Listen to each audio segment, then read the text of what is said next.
So this is the senior Kangaroo math challenge from 2020. It's 1 hour, so it's half an hour shorter than the regular senior math challenge.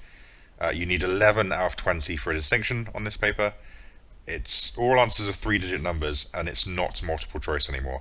But when I say the answers are three-digit numbers, if the answer is like just 4, you have to write 004. So you just leave your answers as three-digit codes essentially. But the answers should be whole numbers, and they should be generally 3 digits, even if you have to use some zeros.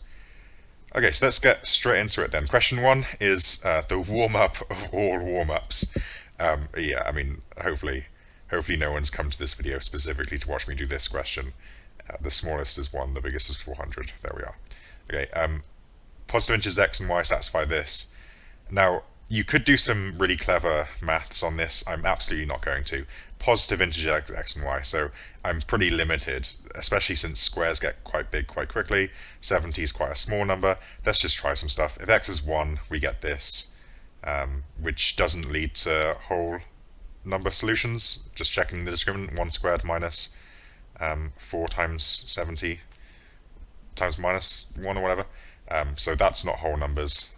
If a u as x is 2, you get this, and then again the discriminant here tells you that it is, because 4 squared is 16 minus 4 times 2 times 70 gives you positive 576 because of this negative as well, which roots to, I think, 24. Now, what you could do is you, of course, could actually put this into the formula and solve it, but actually it's much easier just to go back to this original thing, and you know the answer is a positive integer, so just try stuff.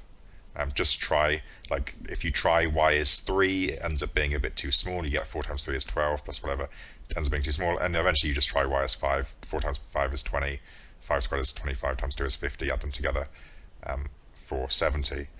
So that's good, right? So y is 5, and then of course we just need to do x to the 4 plus y to the 4, which is 641, and that will be our answer. Good, so if you're given stuff about positive integers, it might just be best to try random stuff than do some proper actual maths. Okay, I mean, you could have even been even lazier than this and just tried random stuff on each of these as well. You didn't really have to check the discriminant if you didn't really want to. Question 3. Okay, we'll just work this out. That's this. So we're looking for all the things that have number to the number as 64. Those things are integers. Now, they're not positive integers, but they are different. So the obvious ones are things like 2 to the 6, 4 to the 3, 8 to the 2, and 64 to the 1. Please don't forget the 64 to the 1. But again, they don't have to be positive. And when you raise something to the power 2, say like a negative, you get a positive again. So you can use negative 8 to the 2, and likewise for a power of 6, because there's an even number of things multiplying there.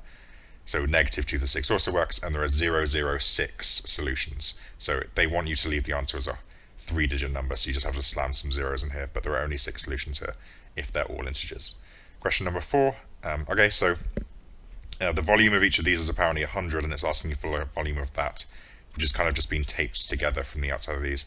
Well, let's just pretend that the radius of this cylinder is 1, which makes the circumference 2 pi, because it's just 2 times pi times r. Likewise for this one, which makes this radius 4 pi. Sorry, this circumference 4 pi, because you're taping together a 2 pi with a 2 pi. Now, if this circumference is 4 pi, that means the radius must have been 2, right? Because 2 times 2 pi is 4 pi. Now, the area on top of each of these is just pi, so it would be, the volume of this is just pi times the height is 100. But the area on top of this is 4 pi, because it's 2 squared times pi.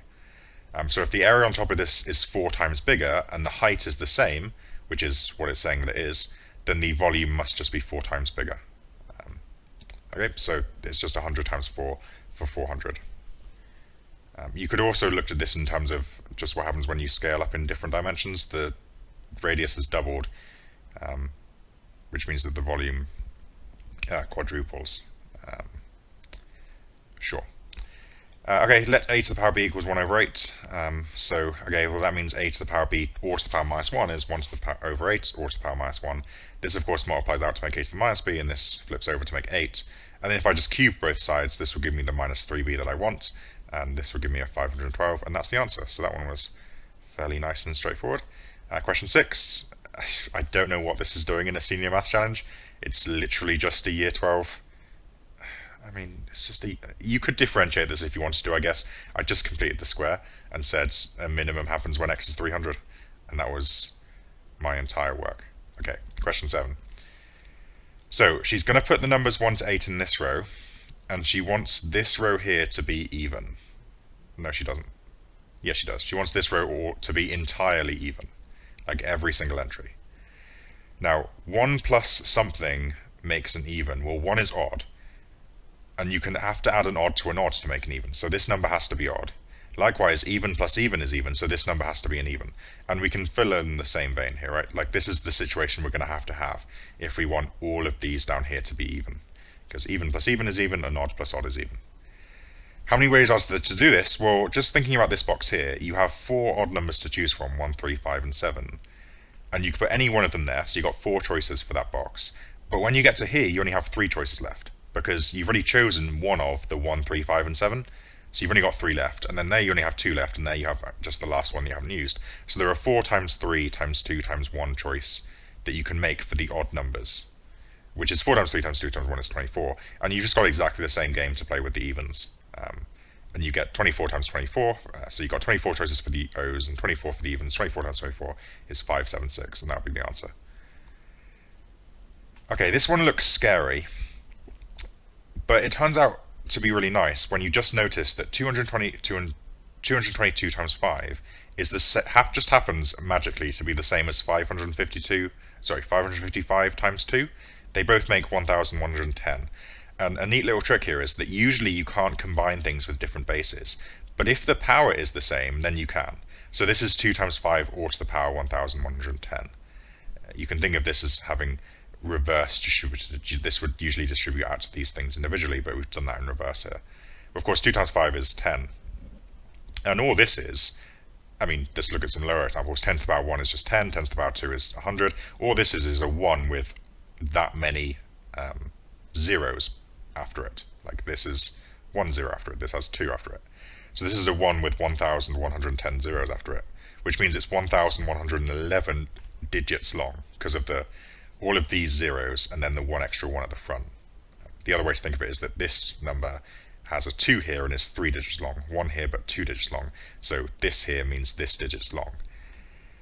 Well, okay, so that's how many digits we've got. That's Q. What's the largest prime factor of this? Now, you could learn some divisibility rules if you wanted to. I've personally never bothered. Just bus stop this with some random stuff, some random primes until you find something. Eventually 7 didn't work, but 11 did, and it got me to this. I'm pretty sure this is prime. Again, some bus stops. I did 7, looking at my notes here, I did 7, and then I didn't try 11 because I knew 11 wouldn't work. So I just tried 7 on this, but that didn't work. So I'm pretty sure this is prime, and it's the largest prime factor, so it's 101. Question number 9. So concentric circles mean circles that share the same center. So you've got one circle here and another circle, and the smaller circle, the ratio of radiuses is 1 to 3. So let's just say this has radius x. That means the bigger circle has radius 3x, right? Ratio 1 to 3. Okay, so AB is the diameter of the larger one, so I'm just going to put that there. Sorry, AC. BC is a chord, so if I put B over there, it's a chord that makes a tangent to the small circle. So this angle right there is 90, which I'll put in a second, I think. AB is length 140, and that's 90 because it's tangent to the smaller circle. Okay, what's the radius? So we're looking for 3x, essentially, which of course means we just need to find x. Well, what I said here was that this length here is also 3x. Sorry, the whole length, the diameter AC, is 6x. And this length here from the center to C is obviously 3x. That's just the diameter of the radius of the big circle. And now here, from ABC, the triangle ABC, and the triangle C to this point to the center, those are similar shapes, right? Because this one is just kind of contained within the bigger one. So the ratio of the sides must be the same. So x over 3x, this side divided by this one, must equal 140 over 6x. Right. So just take a minute to see where I've got that from. The ratio of the sides in similar shapes is the same. So this over this must be this over this, because that's the whole side there. Of course, cancel the x's as long as x isn't 0, which it isn't, because otherwise this would be a trivial problem. Cross multiply and divide by 6. Now again, we're looking for the radius of the larger circle, which is 3x. So just times that by 3 and you get your answer, 210. Okay, question number 10 then. Smallest 3-digit positive integer n such that that's a multiple of 5. Now, if this thing is a multiple of 5, that means it ends in a 0 or a 5, because that's what multiples of 5 do. which means if you add 1 to it, that means this thing must have ended in a 9 or a 4. Because then when you add 1, it ends in a 0 or a 5. Okay, now let's just investigate 2 to the power. 2 to the power 1 is 2, 2 is 4, 3 is 8, and so on. And what we notice is that these things repeat. The last digit goes 2, 4, 8, 6, 2, 4, 8, and then the next one would be 6 again. And then 2, 4, 8, 6, and so on. It never ends in a 9. Of course, that's kind of logical in a way, because if it ends in a 9, that would make it odd. But 2 to the power something is never going to be odd, because it's even almost by definition. So this has to end in a 4. 2 to the n, whatever n is, it has to end in a 4. And now let's spot the ones that do end in a 4. Well, 2 to the 2 ends in a 4. 2 to the 6 ends in a 4. The next one would be 2 to the 10. You can keep this going if you want to.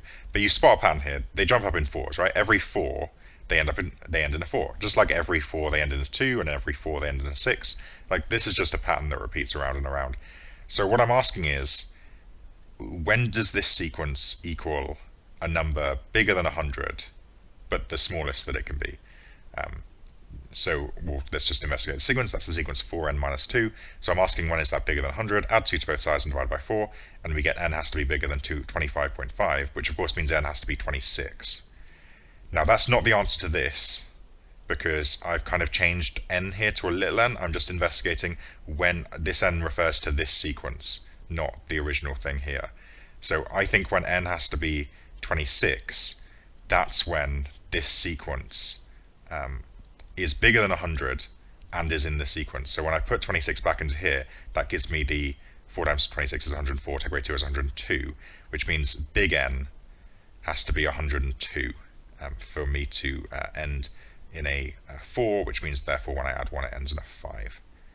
So yeah, these numbers represent the big N's. Right? I could have used 2, I could have used 6, I could have used 10. So I wanted a number from this sequence. I found the number, the term number that I needed, then I put it back in to find the actual number from the sequence. Of course, you could have just continued this sequence. You could have just written them all out until you arrived at 102. Maybe I'm overcomplicating that, I don't know. Who cares? The answer is 102. Okay, so a circle in a hexagon. Can we just take a minute to pause and reflect on just how much I nailed that drawing? Look at how beautifully it's tangent. Incredible. Anyway, circle inside of a regular hexagon. Touches all 6 sides. Area of the circle is pi times 64 root 3. So the area is this, so I'll put that in. I don't know why they wrote it like this. Cancel the pi's, and you get this. Now I could square root that, but then I'd be taking the root of a root, and I don't really want to. So I'm just going to leave it like that for now. I'm going to say the radius of the circle is that. Well, the radius squared is that, and of course I could root if I wanted to. But okay, I'm not going to. Now, I just happen to know something about areas of hexagons because I've done them a few times before, but the interior angle of a hexagon is 120. That, I didn't mean to do that, but that's wicked, okay? The interior angle of a hexagon is 120, which means if I cut this thing in half here, each of these are 60. And of course this is a right angle because it's a tangent, or because it's perpendicular, or it doesn't really matter how you think about that. So I'm thinking if I could work out this length here, just from this meeting point to the corner, I could then work out the area of this triangle by doing this times a half. And a hexagon is just a load of these triangles. And the reason that was quite simple is because I just know 120 halves to 60 easily, and I can do trig of 60 because I know my exact values. So this triangle here, if that's x, I know that tan of 60 is this length r divided by this length, opposite over adjacent. Now, I don't have r, and I said that I didn't want to root it, so I'm going to be super cheeky here and just square everything. Tan of 60 is root 3, which means it squares to just 3, which is why this has worked out quite nicely, and therefore x squared is this. Now again, I could root this, but then I'm taking the root of a root and I don't want to. What I'm going to do is, again, something just wicked smart, which is, remember what my plan was. My plan was to work out the area of one of these right-angled triangles and then times by 1, 2, 3, 4, 5, 6, 7, 8, 9, 10, 11, 12, which I think is how many little right-angled triangles are in this. Now the area of this little triangle is a half times x times r, but I don't have x and r, I have x squared and r squared, so let's just multiply them together for fun. And notice that what happens is, root 3 times root 3 is 3, divided by 3 is just 1, and 64 times 64 is just 64 squared. And then if I root this, I get xr as 64, and the area of this triangle is a half xr, which is 32. And like I said, there are 12 triangles, So 32 times 12 gives me an area of 384. If you were taking the roots of roots, that's fine, but can we just marvel in just how incredibly intelligent that was? I was really proud of that when I did that, and it was just born out of laziness. I couldn't be bothered to write down the root of a root, and it turned out there was a beautiful way to do it without bothering. Excellent. Question 12. So, it should go without saying, if you did successfully enough in Senior Maths Challenge to get to the Senior Extension Challenge, that you are not going to multiply these things together. So don't try that. What you're going to say is, let's just let this number be n, and then let's express the others in terms of it. Now be really careful here. You've got to look at the digits very carefully. This number is 10,000 bigger than this one, except for that 1, which means this number is 9,999 times bigger than, not times bigger, but bigger than this one. So this number is n minus 9,999 because of that one there, but then the extra one here. So that's that number if n is this. This number is just n plus 1, I think. Looking at the digits really carefully, it's just n plus 1. And this number, again, look at the digits carefully, it's n take away 10,000. You're just changing there. So it's n take away 10,000. And let's see what happens if we do n times n minus this minus n plus 1 times n minus 10,000. Let's just see what happens here. And let's just pray that something nice happens and the n's cancel out. And it turns out, look at this, that's minus 10,000 n, that's plus 10,000 n, that cancels with that, this just equals 10,000. And so all I'm being asked to do is take the root of 10,000, which is 100, and that will be the answer. Cool. Question 13. So I'm looking for answers to this. Now the first thing to notice is these things just multiply together, right? So it's looking for x to the yz equals 1024. Now I just made a list of the whole numbers, the integers that power up to do this. So obviously 2 to the power 10 does this. And now if I write instead this as, I mean 4 to the power 5 works because 4 is 2 squared, and then the 2 would times by the 5 to make 10. So I know that must work. I also know for on the same logic that 32 to the 2 must work, because I could write 32 as 2 to the power 5, which then would multiply by the 2 to make 10. So just off of this one, I've got these two. And then I also, of course, have 1024 to the 1, because you always do. And I think these are the only 4 ways to do it. Except when you're expressing it like this, you can actually mess around a bit more with these, right? Because you can write this as 2 to the 5 times 2, or 2 times 5, or 5 times 2. You can put it either way. So in this thing, x is 2, y is 5, z is 2. But in this one, x is 2, y is 2, z is 5. So those are 2 different solutions. But then you also have 2 to the 1 to the 10, and 2 to the 10 to the 1. So that's 2 more solutions. There are 4 solutions in this form, just from this one here. And then you investigate this one. Now there's less ways to make 5, right? It's just 5 and 1. So actually there's only 2 ways to do that. 2 different ways. So you've got 4 ways and then another 2 here. Again, 2 you can only make using a 2 and a 1, so you just swap them over. So there's 1, 2, 3, 4, 5, 6, 7, 8 ways so far. And then you've finally got this, but there's nothing you can do with this. It's just that. It doesn't say that these numbers have to be different anywhere. So I'm allowed 1 to the 1. And so I've got 1, 2, 3, 4, 5, 6, 7, 8, 9 solutions, which I'm going to write the answer as 0, 0, 9 then. Okay, question 14. So I read this question wrong at first, so I wasted a bit of time. Distinct positive integers. So all of these numbers have to be different and positive and whole. And when you add a and b, a and c, and a and d, you get odd results and square results. So these numbers don't have to be odd or square, but when you add the pairs together, a and b, a and c, a and d, they do have to be odd and square. So let's just list out the first odd squares. That's those. Now, I notice that I have no hope of making 1 out of any of these, because then I'd have to use 0 and 1, and I'm not allowed to use 0. So I can't make that. So the 3 smallest odd squares I need to be aiming for, because I'm trying to make everything as small as possible. So there are more odd squares, of course. The next one is, 81? But I don't want to go there. Like, I want to try and get to these 3 only if I can. So I'm going to focus on these 3. So let's try and make them. Well, the most obvious thing to do would just be to choose a as 1 every time and go with 1 and 8, 1 and 24, and 1 and 48. So your numbers are 1, 8, 24, and 48. Add them all together and you get 81. And that means, I guess, L is 81 and 10L is 810. And now, this turns out not to be the most efficient way of doing it. And after you try something else, I think instinct should tell you that this is not very thorough, and that you should probably at least try something else just to see whether it is better. Just if you just try A being a bit bigger, like 5. So this time we go with 5 and 4, 5 and 20, and 5 and 44. When you turn out to add those together, it turns out to be less, right?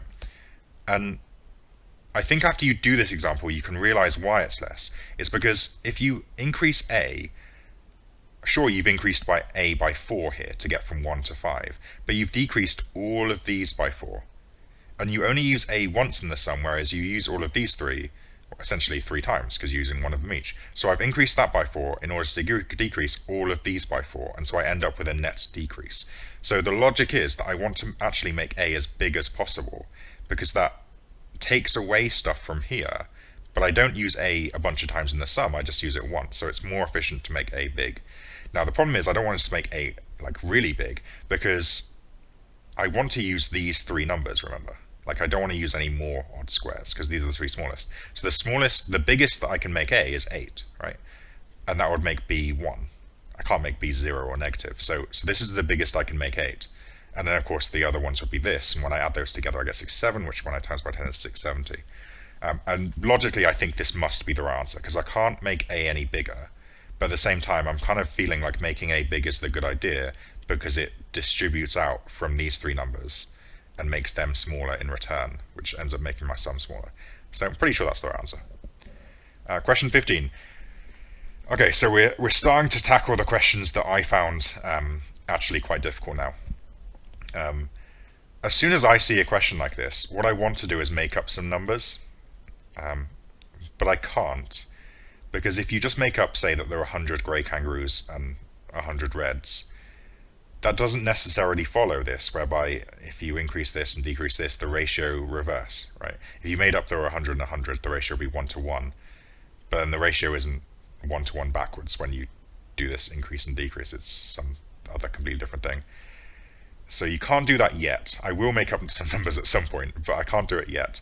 First I'm going to say, let's just say there are G grey kangaroos. So in the old situation there were this many greys, and now there are this. You just times by 1.828 for that. There used to be R red kangaroos, and now there are this. And what they're telling us is that the ratio G to R is equal to the new numbers reversed. So we used to have ratio G to R, and now we have ratio 0.7 R to 1.28 G. Imagine the ratio is 3 to 4. It's telling us now the ratio is 4 to 3. We swap them over, but now I'm using the new populations based on the percentage increase and decrease as well. Okay, now if you have a ratio like this, what you can do is you can take this one and divide it by this, and say that's equal to this one divided by that. And just to show you why, I think we all agree that these two ratios are the same. And we can see that 5 divided by 10 is the same as 10 divided by 20. All I'm essentially saying is that this is just a number. I can scale this up to make that. So I can say this, and now I'm going to cross multiply to get this. And now I'm going to divide both sides by r squared and divide both sides by 128. I'm also going to just get rid of the decimals because I don't need them. Essentially, you can think of timesing this by 100 just to clear the decimals.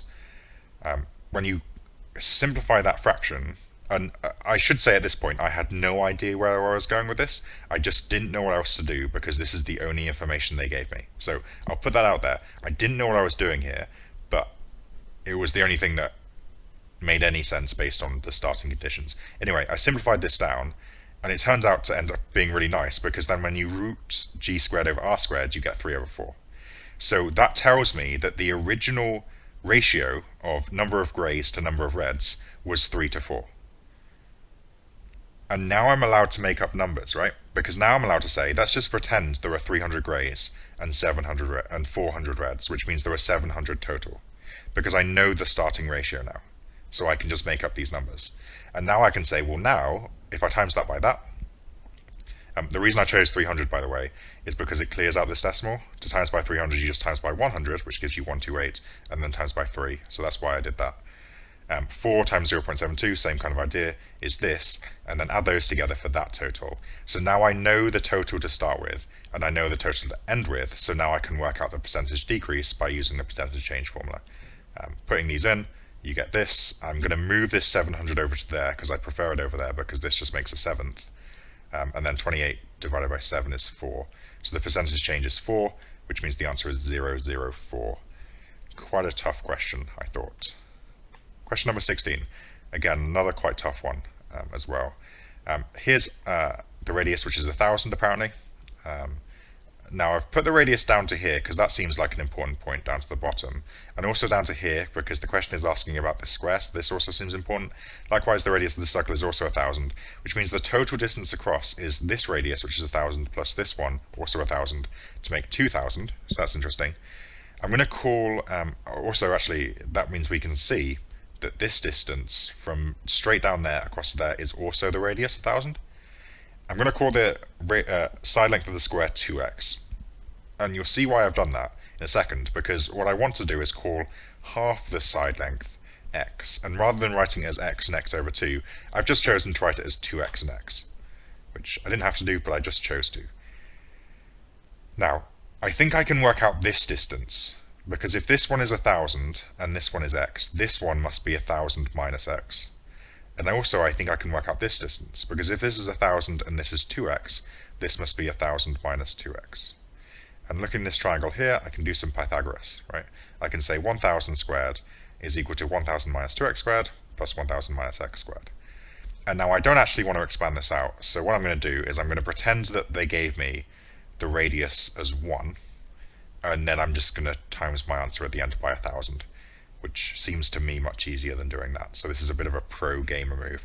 The other way to think of that is just to say, well, they've given me the radius in 1,000 meters. I'm just going to pretend they said 1 kilometer and then change my answers to meters at the end by timesing by 1,000. It's the other way you can think about it. Anyway, so now all I've got to do is do this and then times by 1,000 at the end. So let's expand those out, collect like terms. This factorizes really nicely. Your answer is going to be x is 0.2 or x is 1, times those by 1,000 to get 200 or 1,000. But again, if we look at the picture, two things to note here. Firstly, the side length can't be 1,000 because that's the radius. The side length is much smaller than that, so this is the correct answer, not this one. But also, x represents half the square. They're looking for the whole square, which I designated as 2x. So the answer must be 400, just timesing by 2. Okay, question number 17. I think that 16 was probably the hardest. Oh, question 20 probably was worse. Okay, question 17. Maybe this is worse if you're not very experienced with absolute value functions or modulus functions. Who knows? I've colored these in to kind of represent the shells, like you have the green in a mod, then the red, then the blue. Now, if you're taking the mod of something and the answer is 1, just like the example here, the thing you could have taken the mod of was either -1 or 1. So mod of -1 gives you the answer of 1, or positive 1 gives you the answer 1, which means this inside bit could have been -1, or it could have been 1. Right, and now I have two things to work with. Okay, here clearly I can just add 1 to both sides, and here I can also add 1 to both sides. Now focusing on this one, to get a mod be 0, the inside just has to be 0. This is the special case where there's only one thing that gets you there. It's just 0, because 0 doesn't have a positive or a negative equivalent. So this inside must just be 0. And of course I can add 1 to both sides. And now, again, it's just sticking with this one. I'll go to this later. Here, that means either the inside of the mod is -1, because -1 modded is 1, or the inside of the mod is +1, just using exactly the same logic as was up here. So this is either x is 2 or x is 0. So those are my first two answers. You can put them in here to check them if you want to, and they will both work.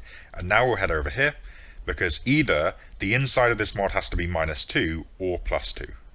Right? So again, we have two choices here, because if we modded -2, we would get +2, and likewise if we modded 2, we get +2.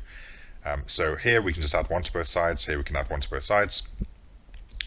Now looking over here, played this game enough now, either that's -3 or it's +3, because when we mod them it just becomes 3, which means x is either -2 or x is either 4, or x is 4, so that's my 1, 2, 3, 4 answers. And here, the mod of something can't be -1, because by definition the absolute value is positive, so there are no solutions there, which means we have 1, 2, 3, 4 solutions.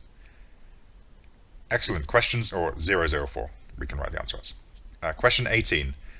So, again, just like the question we just did actually, if you're experienced with prime number stuff, I think this question ends up being fairly straightforward. The big mistake that you'll make is timesing these numbers together, which you don't have to do. This diamond thing is defined by saying it just counts the number of distinct prime factors that the two numbers either side have. So 8 only has the prime factor 2 because it's just 2 cubed, and 15 has the prime factor 3 and 5.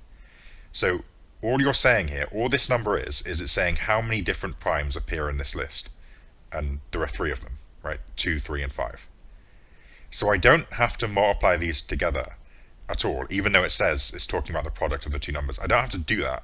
I just need to count how many primes each of them, different primes each of them have. Each of them are involved in the thing. So 720 as a product of primes is this. I just did a factor tree to find that out. And 101, again, I got at a bus stop and I just randomly started dividing by 7, which got me whatever these two things multiplied together to make, which I just about recognized as being 11 times 13. But again, another bus stop would have helped me. Now, how many distinct primes are involved here? Well, there's 1, 2, 3, 4, 5, 6. There's 6 distinct primes there. And all it's asking me is for the cube of this, so 6 cubed is 216, and that will be the whole answer. And we are done. Question 19. Nice little probability question. So, choosing a number 1, 2, 3, 4, or 5 with equal probability, and it's just choosing each one, and it's saying, and then it does this, and it wants it to be even. Now, so let's just list out the ways to make this even. So even times even plus even is even. Even times odd plus even is even because this thing is still even. And likewise, this thing is going to be even, so we just need to add an even. And the only other way would be odd times odd plus odd, because then this thing is finally odd, so we need to add an odd to make it even. And all we have to do is work out the probability of doing each of these 4 things. Now, here we just want 3 even numbers.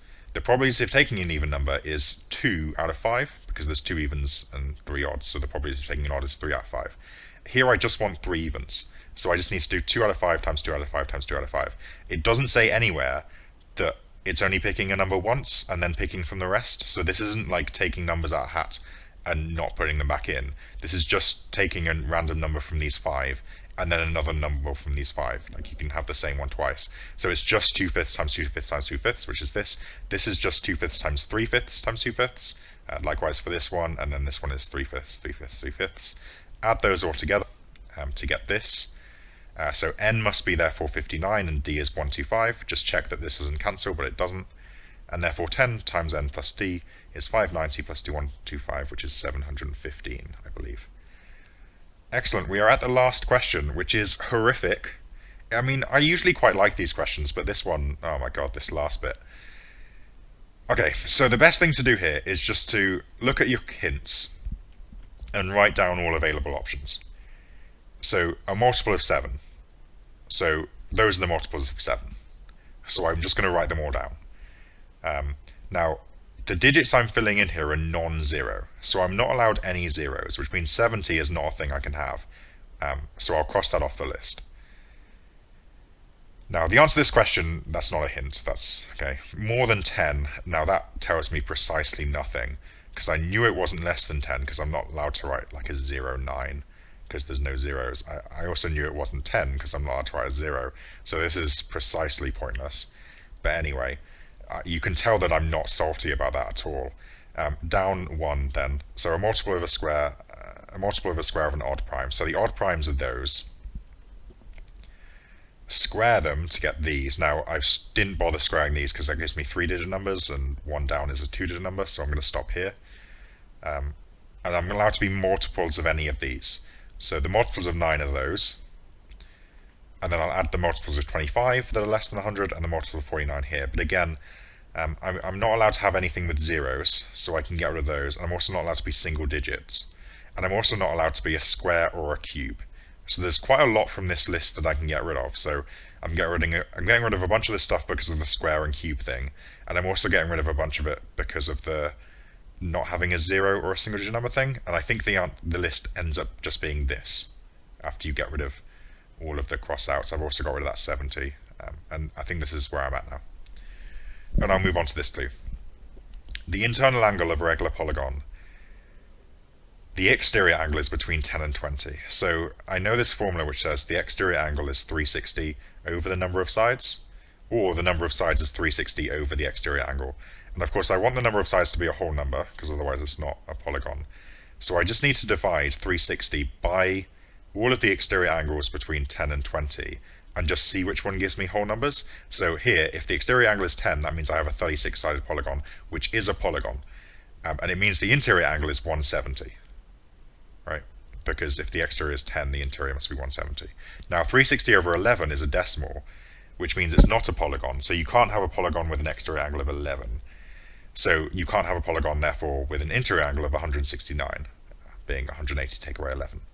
Now I only need to try the whole numbers here, because although it's possible that a polygon could have a decimal as its exterior angle, that would mean its interior angle is also a decimal, and there's clearly not enough space here for me to write a decimal number.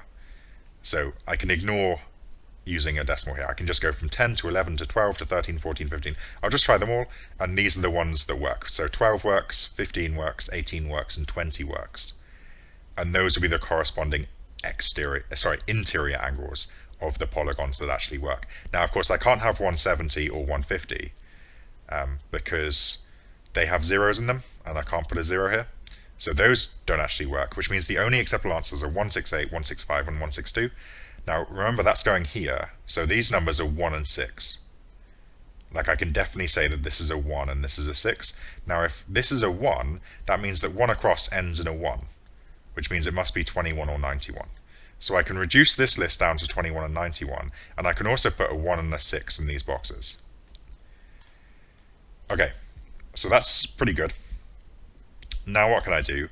Well, I can put a 9 here, and I'm stalling for time because I can't remember why I put a 9 there. Why did I put a 9 there? Oh, because this can't actually be 21, because if it was 21, that means 1 down would have to start with a 2, and 1 down doesn't start with a 2. There's nothing here that starts with a 2. So this has to be 91, which means this has to be either 98 or 99, because those are the only two that start with 9s. Okay, so we're down to here. And that seems like good progress, and now we need to look at this third clue that has spawned from hell, because it's just the worst thing ever. A proper factor, I should say. We know what factors are, but a proper factor is just a factor that doesn't include the number itself. So the factors of 15 are 1, 3, 5, and 15, but the proper factors are just 1, 3, and 5. So it doesn't include the number itself. Okay, so 4 down is apparently a proper factor of 5 across. Now, remember, I know nothing about 5 across. But it's not a proper factor of 1 down. Now, I have two options for 1 down, so I may as well write the factors of those out. And I know that 4 down is a factor of 5 across, but is not any of these numbers, depending on which one this ends up being. So, for example, if this number was 98, this couldn't be 14, because it's not allowed to be a factor of 98. I've also put Sudoku style, an 8, 5, 2 here. I'm just saying that this number is either an 8, 5, or a 2. So this doesn't feel like very much information here. I mean, this is all I've got. I've said out loud now all the information that I have.